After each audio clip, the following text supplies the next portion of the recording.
Всем привет.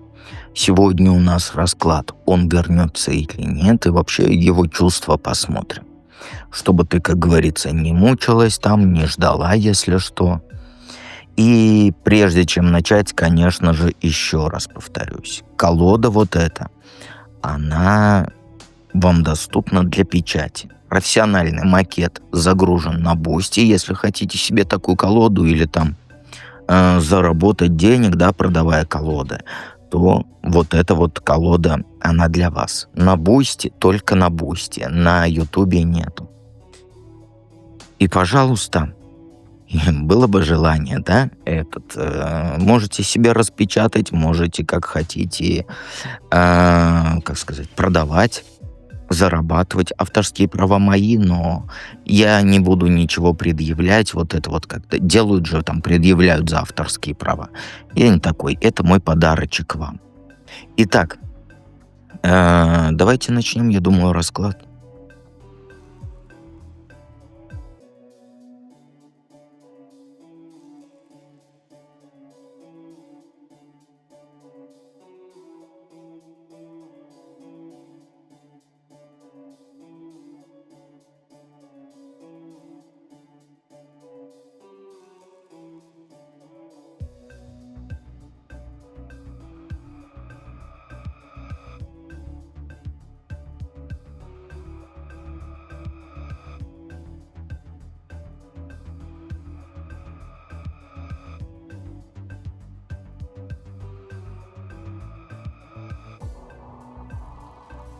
Итак, единички.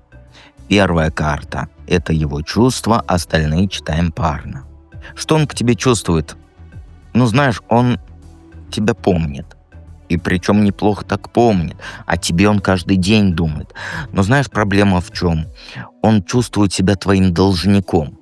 Как будто он тебе чего-то должен. Понимаешь? Или деньги ты ему давал, или чего. Ну, у него вот прям, я ей должен. Поддерживала ты его, хоть и денег не давала, но вот он, знаешь, возможно, ты его проблему какую-то решила, поддерживала ее, и вот он сейчас мучается, что, как говорится, не отдал тебе долги, как физические, так и эмоциональные.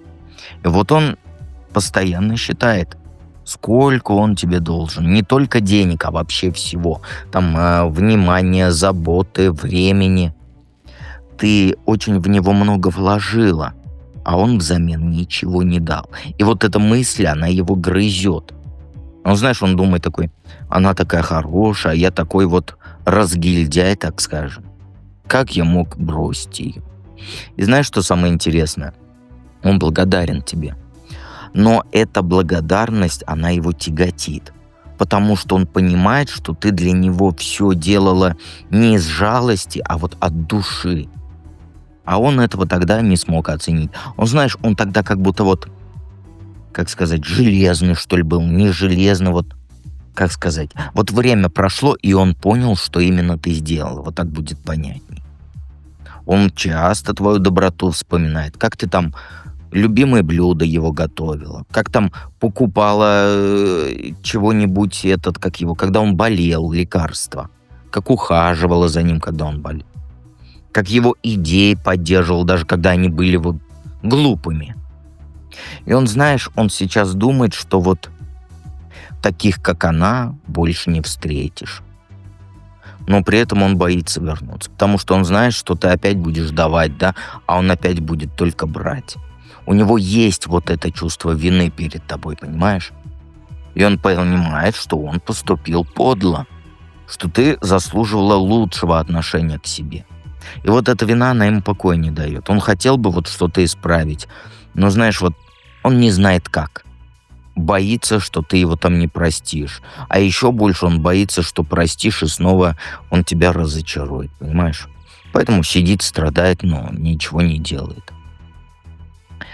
Что стало настоящей причиной его ухода? Ну, знаешь, он ушел, потому что он вот понял, что ты растешь быстрее, чем он. Ну, не в плане роста, да, а в плане всего. Вот Ты начинала изучать там новый язык, какие-то курсы записалась, читать книги по саморазвитию начала. А он, как говорится, сидел дома на диване и футбол смотрел. И вот он увидел, что ты движешься вперед, ты развиваешься, становишься лучше. А он на месте топчется. И ему, знаешь, ему страшно стало, что вот скоро ты поймешь, что он тебе не пара. Что ты там заслуживаешь мужика поумнее, да, поуспешней, целеустремленней. И он решил уйти первым, пока ты сама, как говорится, его не выгнала. И ответственности он еще испугался. Не все так радужно, что ты умничка, он себя говном почувствовал. Нет, он ответственности еще испугался. Ты хотела там свадьбу, семью, детей, общие планы там и так далее. А он же сам еще не разобрался, чего от жизни хочет. Он не дорос. Не дорос. Подожди, вот как сказать? Не созрел. Ты была готова к серьезным отношениям, а он вообще играл в молодого, свободного, такого ветреного парня. И когда он почувствовал вот это давление, он сбежал. Но самое главное, знаешь, он понял, что он не готов быть тем мужчиной, которого ты достойна. Ты заслуживаешь того, кто вот растет вместе с тобой, поддерживает тебя, да, в твои амбиции, твои цели разделяет. А он застрял в этом подростковом возрасте, понимаешь? Ему хотелось гулять с друзьями, там, вот это все, а не будущее планировать. Ему хотелось тратить деньги на ерунду, а не копить, например, там, на квартиру. И вот вместо того, чтобы измениться и дорасти до твоего уровня, он просто легкий путь выбрал, ушел. Сказал себе, она слишком серьезная для меня. Хотя на самом деле он просто испугался вот этой взрослой жизни. Испугался того, что придется становиться вот настоящим мужчиной, а не вот этим мальчиком, который играет в отношения. Собирается ли он сделать шаг к возвращению в твою жизнь? Конечно, но не скоро. Он, знаешь, он сейчас занят тем, что пытается лучше стать. Куда-то там записался, наверное, в спортзал, возможно, книги читает про смену работы, думает. А он, знаешь, он понял, что если хочет тебя вернуть, то должен измениться. То есть стать тем мужчиной, которого ты заслуживаешь. И он над собой начал работать, причем каждый день. Там зарядку, возможно, делает, там новому учится. Пытается избавить, там курить бросить. Хочет успешным стать, чтобы вот когда вернется к тебе, ты могла им гордиться. Он думает, знаешь как вот, я ей должен доказать, что я изменился. Понимаешь? Вот так вот. Еще он деньги копит. Он, знаешь, он хочет вернуть тебе все долги и сделать подарок красивый. Может, кольцо купит, да, может, там путевку какую-нибудь на это лето. Он, знаешь, он думает, что если на тебя потратит много денег, то это покажет серьезность его намерений. Но знаешь, в чем проблема? Он все еще думает, что можно купить прощение. Что если он вот станет богатым, успешным, то ты, как говорится, автоматически его простишь. Он, знаешь, он не понимает, что ты любила его не за деньги. Ты любила его за душу. И что изменения, они должны быть не вот этими внешними, да, а внутренними. А вернется через год, пример, когда будет считать, что достиг нужного уровня. Придет к тебе весь такой из себя красивый, успешный, с кучей денег и планов. И будет думать, что ты сразу там растаешь и простишь. Но он, конечно, будет удивлен, если окажется, что ты уже живешь другой жизнью. Это тебе мой намек от меня. Ой, тебе мой намек, да. Ты за это время тоже сильно изменишься. И твои чувства к нему уже не будут такими, как раньше. Поэтому решай. Как тебе лучше поступить, чтобы обрести счастье? Ну, знаешь, тебе нужно перестать разрываться между прошлым и будущим. Потому что я тебе объясню. Вот сейчас ты просто мечешься постоянно. Ты думаешь о том, как с ним было хорошо, да?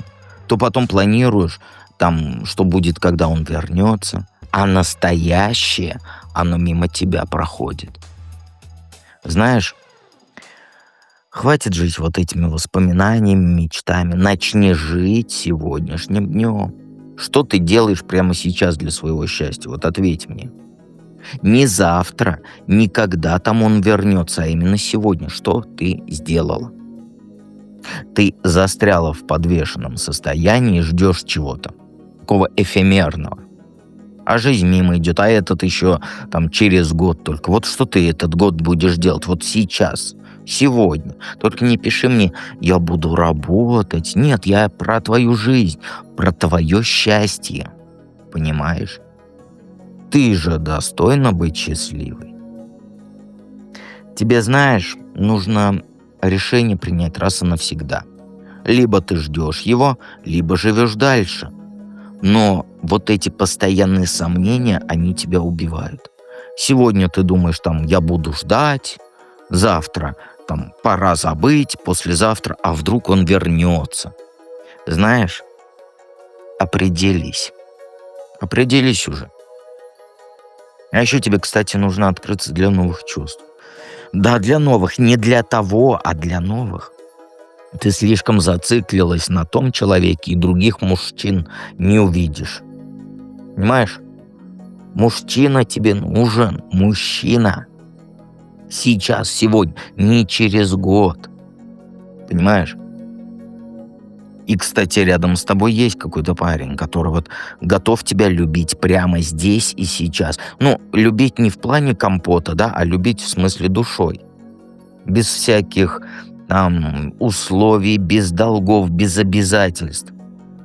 И вот этот новый человек, он совсем не похож на твоего бывшего.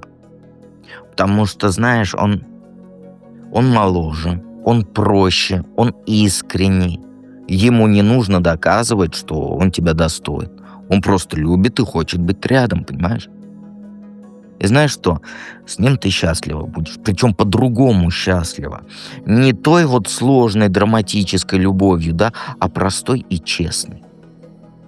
Перестань ждать, когда твой бывший станет идеальным. Начни строить счастье с тем, кто рядом сейчас. Кто вот видит в тебе женщину, такую, какая есть, а не цель какую-то для достижения, понимаешь? И он готов ради тебя вот вместе с тобой расти. Понимаешь? Кто расти готов вместе с тобой, не догонять тебя, он тем будет человеком, понимаешь? Твое счастье, оно ж не должно зависеть от чужих каких-то решений, от того, когда он там через год созреет. Ты счастье сама сейчас можешь создать. Вот прям сегодня. Ну, тебе решать, да, хочешь ты счастья или нет. Или будешь год ждать неизвестно чего, неизвестно кого, неизвестно как. Итак, давайте перейдем ко второму варианту.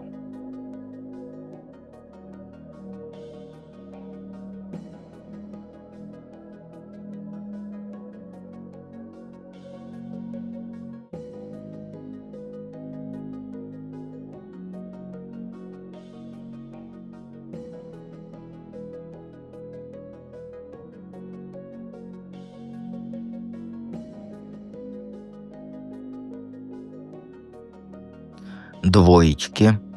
Напомню, передо мной бумажка с вопросами, вопросы 4. И первое, что он сейчас к тебе на самом деле чувствует. Ну, даже не надо трактовать. Он в полном отключении от тебя. Он, знаешь, он просто вот ушел из твоей жизни и больше не хочет в ней участвовать. Не потому что разлюбил, нет. Он устал от всего вот этого. Вот вспомни ваши последние месяцы. Ссоры, выяснения, слезы. Он дошел до точки, когда понял, вот хватит, я больше не могу. И сейчас он живет так, как будто тебя вообще не существовало. Утром встает, на работу идет, там с друзьями встречается, спать ложится потом. И знаешь, во всей вот этой его жизни сейчас для тебя места нет. Он не вспоминает ваши хорошие моменты. Он не грустит по вашим там планам на будущее. Он просто вычеркнул эту главу и дальше живет. И знаешь, что его сейчас беспокоит? Как бы ты к нему не достучалась. Он, знаешь, он боится звонков твоих, сообщений твоих, встреч случайных. Потому что он знает, что если ты появишься, все начнется заново. Опять эти слезы, просьбы, попытки все исправить, а он этого не хочет больше. Поэтому он блокирует тебя везде, где может. У него, знаешь, у него внутренняя установка, что было, что прошло, понимаешь? Вот люди же говорят так, что было, то прошло. Вот у него вот так вот сейчас. А он не живет прошлым. Он не строит планы на будущее с тобой. Он сегодняшним днем живет и без тебя. И ему так легче. Никаких там обязательств, никого не нужно там ни о чем предупреждать, никому не нужно там объяснять свои поступки. И он, знаешь, он сейчас еще облегчение чувствует. Ему не нужно больше думать о том, как тебя не расстроить, что сказать не нужно думать, чтобы там, как говорится, не поругаться, чтобы ты довольна была. Он, знаешь, он сейчас наконец-то может быть собой. И вот это ощущение свободы ему очень сейчас нравится. Поэтому он не спешит ничего менять. Что стало причиной его ухода? Ну, он, знаешь, он ушел, потому что он зациклился на ваших проблемах и выхода не видел. Вот вспомни, как последние недели он был более молчаливым вот этим.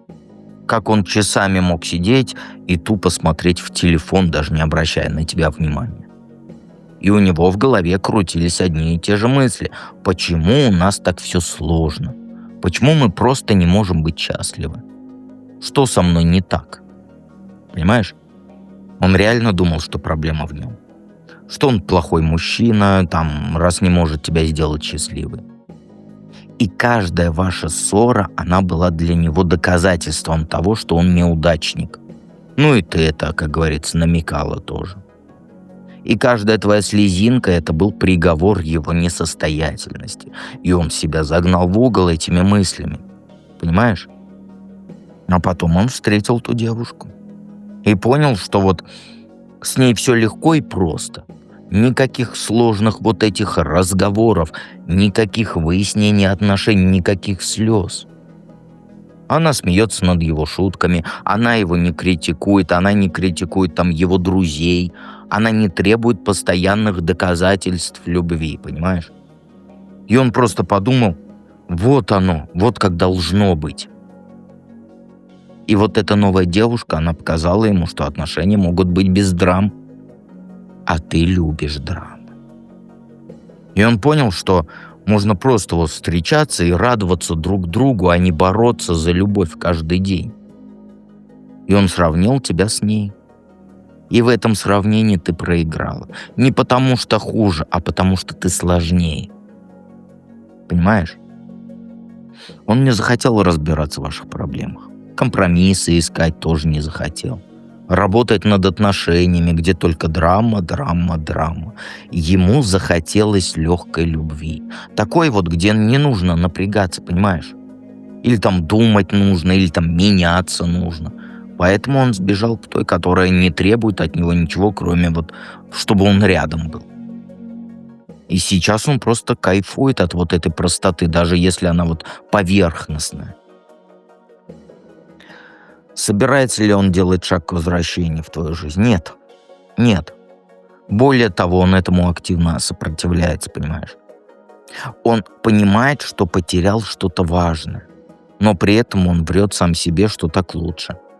Понимаешь? Каждый раз, вот когда ему становится грустно, он себе говорит, зато сейчас у меня нет проблем, зато я свободен. А он с той девушкой свободен. И он сейчас, знаешь, придумал себе вот кучу оправданий, почему вам не стоит быть вместе. Это там мы разные люди, у нас нет общего будущего, она там заслуживает лучшего. Вся вот эта лабуда у него в голове сейчас крутится. Он себя убеждает, что поступил правильно, что вот это судьба, что так вот должно было случиться, понимаешь? И знаешь, что он сейчас делает? Он сейчас в голове у себя специально недостатки в тебе ищет, чтобы оправдать свой уход. ссоры ваши вспоминает, слезы, драмы, все вот это вспоминает. И сам себе вот говорит, что вот, видишь, мы действительно не подходили друг к другу. Он забывает все хорошее, фокусируется только на плохом. Это, знаешь, это его способ не чувствовать вину. А еще он боится, что если вернется, то снова все испортит. Он в себе не уверен. Он не верит, что вот сможет быть лучшим для тебя. Поэтому проще держаться подальше и не рисковать. Он говорит, лучше вот оставить все как есть, да, чем снова потом все разрушить. Ну, прости меня, скажу прямо, ты его драмами доконала. Требованиями тоже доконала. И знаешь, сейчас вот самое главное, у него вообще другая жизнь сейчас. Планы другие, люди другие, привычки другие. Он перестроился под новую реальность, без тебя. И возвращение к тебе означало бы снова все менять, а он от вот этого всего устал. Ему хочется стабильности, пусть даже она будет скучная, эта стабильность. Поэтому он будет любых ситуаций избегать, которые могли бы там к вашему воссоединению привести. Как лучше тебе поступить, чтобы обрести счастье? Ну, знаешь, тебе нужно перестать бояться одиночества и начать в нем получать удовольствие. Сейчас ты паникуешь от того, что одна осталась. Думаешь, там, без него твоя жизнь неполноценная и так далее, вот эти все мысли. Но знаешь, что одиночество — это не приговор, это возможность. Используй это время, чтобы с собой разобраться. Там, приди в проживание арканов, проработай все вот это. Многие девочки поменялись, мужиков нашли нормальных после проживания, потому что поняли, где они чего-то не так делали. Понимаешь? Не хочешь в проживание? Тогда сама подумай, почему вы вот постоянно ссорились? Что в твоем поведении раздражало его? И он же не первый такой.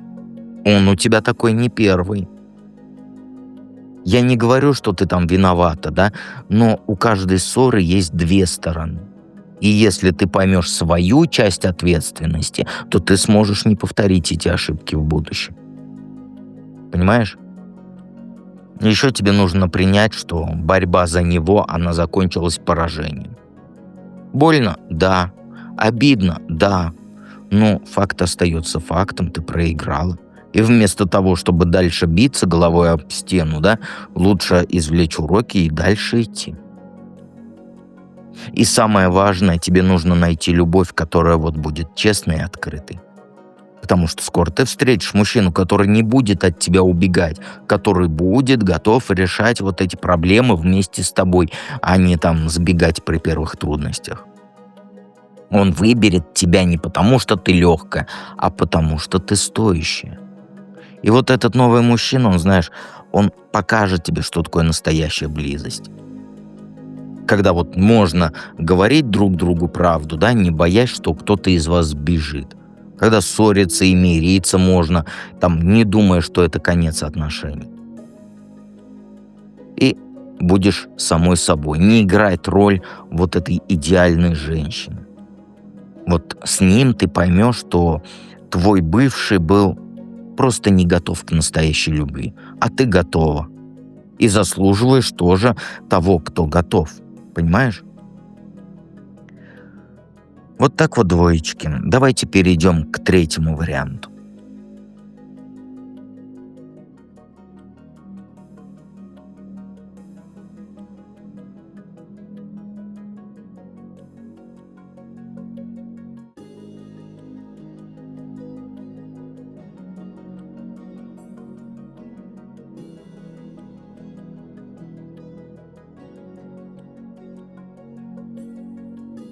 Троечки. Как всегда, передо мной бумажка с 4 вопросами и первый, что он чувствует к тебе на самом деле. Ну, знаешь, он сейчас вот в таком состоянии, когда вот все взвешивает и баланс ищет. Вот помнишь, вот как он в последнее время спокойнее стал? Не кидается в крайности, не орет дверьми, не хлопает. Он дошел до точки, где он понял, что надо остыть и разобраться. А тебе он каждый день думает, ну знаешь, без вот этих истерик. Анализирует ваши отношения, там по полочкам все раскладывает. Момент хороший вспоминает, но плохие он тоже не забывает. Не буду душой кривить. Ему не хватает тебя, и вот это факт. Но он, знаешь, он больше не готов жить на эмоциях. Он хочет принимать решения головой, а не вот сердцем. И знаешь, его сейчас больше всего мучает, что он, знаешь, вот не может понять, стоит ли давать еще один шанс этим отношениям. Потому что, с одной стороны, между вами была настоящая любовь, связь такая, а с другой столько проблем, что иногда казалось, как будто вы враги, а не любовники. И вот он сейчас сидит, думает, а что, если мы еще раз попробуем, да, ну, по-другому уже. Но при этом он не торопится с выводами, знаешь. Он не хочет снова наделать ошибок из-за вот этой горячности своей. Поэтому дистанцию держит и наблюдает. Смотрит, как ты живешь без него, как ты справляешься, оценивает, там, изменилась ли ты за это время. Потому что он, знаешь, он понимает, что если вернетесь друг к другу теми же людьми, вот которые раньше вы были, то все обратно повторится. Понимаешь? А к тебе он тепло чувствует, но контролируемо. Любовь есть, но он ее держит, как говорится, на этом поводке коротком. Не дает ей разгореться до такой степени, чтобы голову потерять. Ему больше не хочется страдать и мучиться, понимаешь? Хочет либо нормальных отношений, либо никаких. И пока он решает, знаешь, вот в голове у себя вот все по полочкам расставляет. Вот эти вот, как сказать, как весы. С одной стороны за, другой против. Что стало настоящей причиной его ухода? Ну, он, знаешь, он ушел, потому что устал быть один в ваших отношениях. Объясню. Последние месяцы он, знаешь, он чувствовал себя единственным, кто пытается что-то решить и исправить. Ты была занята своими делами, там, работой, проблемами, а он дома сидел и думал, да мы не пара вообще. И еще на него давили семейные вот эти правила. У него постоянно, возможно, родители его, да, там спрашивают, когда внуков дашь? Ну, как сказать, не дашь, а сделаешь, да? Когда свадьба? А его друзья вот женились один за другим, да, и он чувствовал, что отстает от жизни. Все вокруг говорили, там, семью пора, ЗАГС, печати вот эти все, пора быть серьезным, хватит играть в эти отношения. И вот это давление, оно его достало. Он понял просто, что вот не готов к браку с тобой в таком состоянии, в котором вы находились. А у вас было что? Постоянные ссоры, постоянные там недопонимания, взгляды разные на будущее. И он думал, как вот можно жениться на человеке, с которым ты не можешь даже планы на выходные обсудить без скандала. А все вокруг требовали решений. И он, конечно же, выбрал уйти в себя. Решил, что лучше одному побыть и разобраться вообще, чего он хочет от жизни. Понимаешь? И вообще, готов ли он к серьезным отношениям, или вообще еще нет. И если, как говорится, готов, то с кем и на каких условиях. Он устал от вот этого хаоса в голове и в сердце. Понимаешь? И кто-то вот взрослый, мудрый, ему объяснил, как вот правильно строить отношения сейчас. Понимаешь?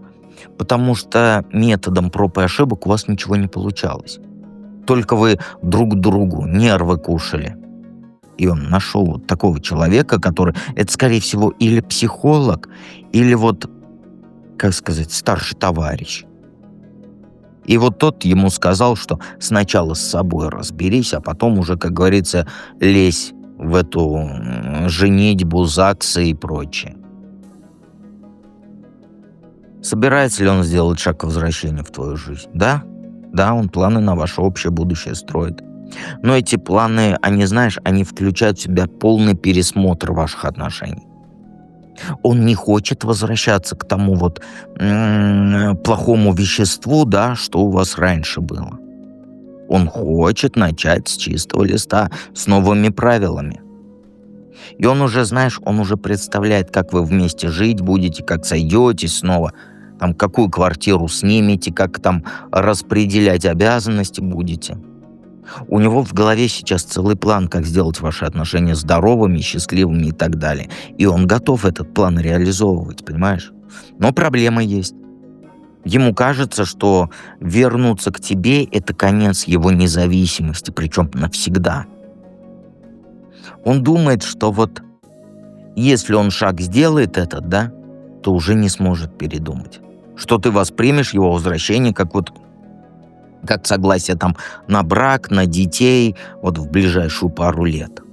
А он к этому не готов пока. Он боится, что если вот вернется, то ты решишь, что ты победила. Что опять будешь вести себя как раньше, потому что он все равно никуда не денется. А ему, знаешь, ему хочется, чтобы вы оба изменились. И оба выросли за время вот этой разлуки. Чтобы там с новыми людьми встретились, да, не со старыми и со старыми проблемами. Поэтому он сейчас в тупике. С одной стороны, он хочет вернуться, еще как хочет, а с другой стороны, боится, что это ошибка будет, что вы снова на те же грабли наступите. Как тебе лучше поступить, чтобы счастье обрести? Ну, знаешь,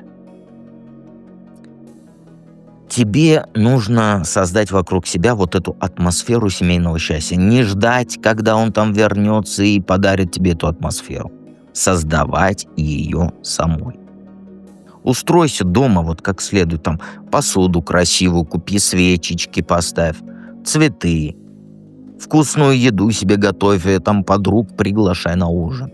Покажи и ему, и себе, что ты умеешь быть счастливой без мужика.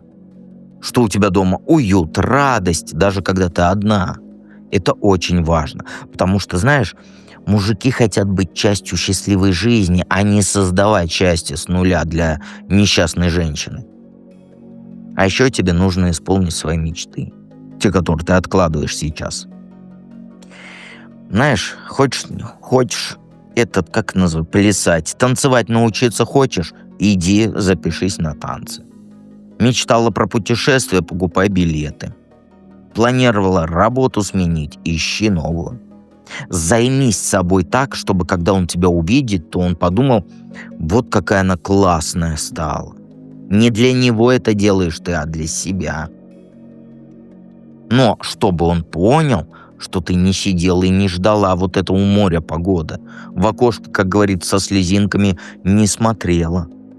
Покажи, что ты жила полной жизнью все это время без него. Если он хочет в эту жизнь вписаться, то, как говорится, добро пожаловать, а если нет, то это его право.